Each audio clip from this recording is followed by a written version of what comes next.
Guys, it's Cash, and I know I said that I would be back on Monday, but I went on a mini spiritual trip to another country. Why would you do that? Some may say it's crazy. I prefer the terms free-spirited and brave, but to each their own. So the country that I went to, it is considered a third world country, and I did go by myself. So I'm so grateful for this experience because it actually put a lot of things together for me.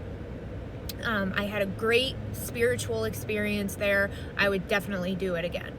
So, something that I noticed while I was there, for this being a third world country, they had some awfully high level security cameras on each and every corner.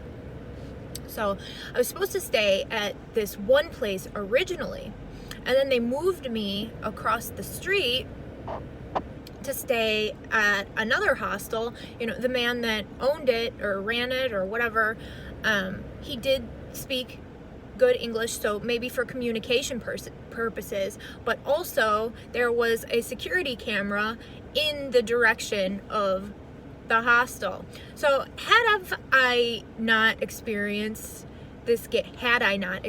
gang stalking and know what it is, global surveillance, had I not known about all this stuff, I probably wouldn't have thought anything of it.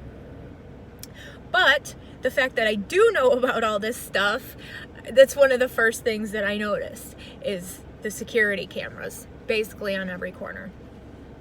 So I told no one, not a soul, where I was going, okay? Just my mother, and my mom's not going to say anything. My mother was very worried about me and almost tried to talk me out of not going. I almost did, but I still went. So that just proves that do not listen to anybody, because you can miss out on some great experiences if you do. So my mother was worried. That's the only person I told.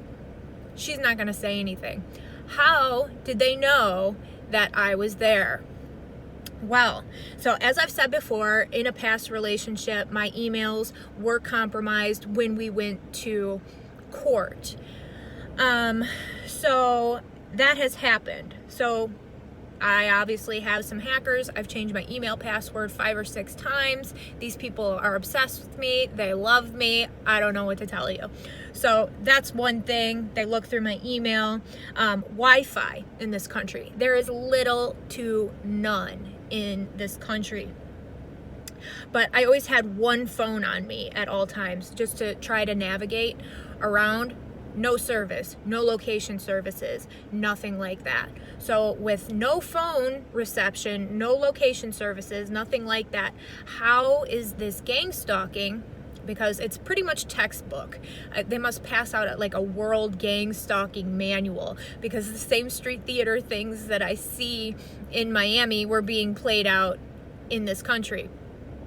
So it was textbook gang stalking, I guess you can call it. And the synchronicity of it, the timing of it was almost perfect, you know, but I could still notice it because I'm so used to seeing it all the time. So I try not to pay too much attention to it. I took the experience in for what it was, but I was definitely experiencing gang stalking in this country. So I sat in my room, no Wi-Fi, no television, which is probably a good thing. I sat in my room and I thought about this. There's 3 things that I came up with. 1, I am actually microchipped. This has crossed my mind before, because how else would they know what I'm writing down at that particular moment? How else in a country with no Wi-Fi, with no cell service, is this gang stalking activity finding me? So microchipping is something that is a common practice in human trafficking, because they have to keep tabs on these people, whether they're in the sex industry or, you know, it's people that they're moving from place to place for work purposes. There's just different forms of human trafficking. So then it crossed my mind, maybe this is really a simulated reality. In a different country, still seeing all these things, and just the synchronicity and timing of it. I think it's David Icke that has a lot of videos that he says that we are living in a computer simulated reality. that's something that crossed my mind. Another thing that crossed my mind is the demonic force driving the gang stalking. So here, if you talk about a spiritual experience or a conversation with God or anything like that, you're labeled a crazy person or a schizo.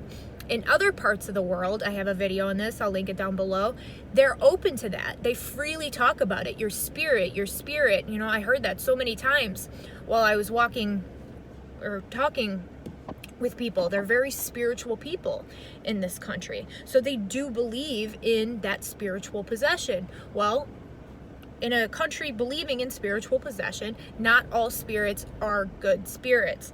So that kind of proves my fact a little bit truthful, that there is a demonic force driving the gang stalking activity. So that would make it both physical on the global surveillance end and spiritual.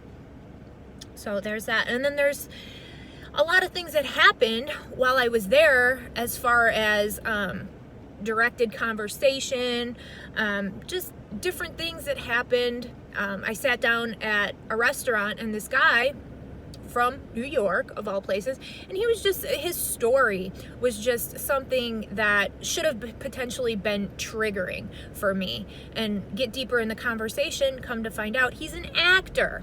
So a lot of people that partake in gang stalking activities are actors, because I guess they use their street theater performances as practice. I don't know, but a lot of people that do gang stalking are actors, but the world is a stage. So yeah, so there's that. So he was saying NLP words, just and then he said that his mother was worried about him going on a trip by himself. And it was almost the exact same conversation that I had with my mother. And he was saying that he had that conversation with his mother. And it was just kind of bizarre. So that was that. What else? So maybe it was a test. Maybe this guy was put in my path.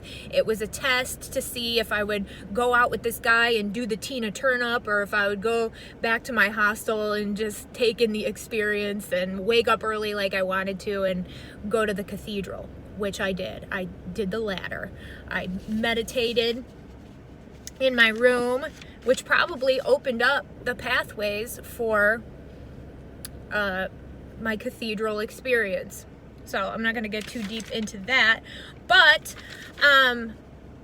as far as this whole thing, the global surveillance, now I talked to the man from the hostel, and he said that it was very safe. It's a very safe country. I stayed centrally located, you know, amongst all the people, so I got like a full cultural experience. He said it's very safe there. I could walk around to landmarks if I wanted to. Now, from a government aspect, from keeping the people safe from crime, I do understand the surveillance, the high-tech surveillance.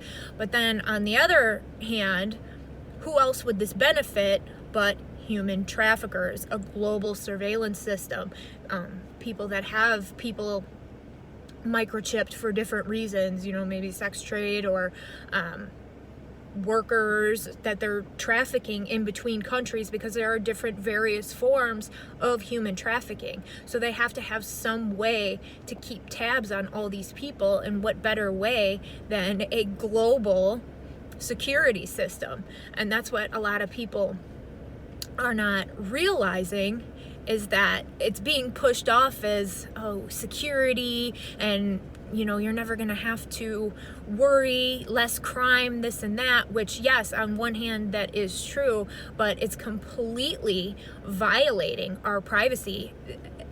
Like, I could not believe that in this country I was experiencing the same things that I experience here in Miami. But yeah, so interesting experience, so grateful for it. I wouldn't trade it for the world. So global security systems confirms that this is a global thing for me. I hope that everybody has a wonderful day, and as always, God bless.